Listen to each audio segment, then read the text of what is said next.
Hello everyone and welcome back to another video from Finance and Crypto Guide.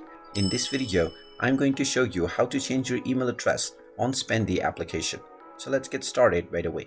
First of all, open up your web browser and then in the address bar type in spendee.com and press enter.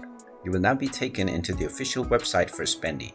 Click on the login button at the top right corner and then enter your credentials or use your social accounts in order to log into your account. You will now be taken into your dashboard. Now from the home page, if you wish to change your email address, click on the account icon at the top right corner and then click on settings. You will now be taken into your settings page, within which underneath account settings you will find your current email address.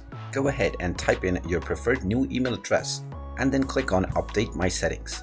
Once you click on this, your settings will be saved right away. And now your email address has been changed. You can come back to this menu as many times as you want in order to change your current email address. And there you have it. That is how easy it is to change your email address on the Spendee app or website. If you find this video helpful, make sure you hit that like button and subscribe to our channel if you haven't done so already. Also ring that notification bell to never miss another update from us. Thank you for watching and I will see you again in the next video.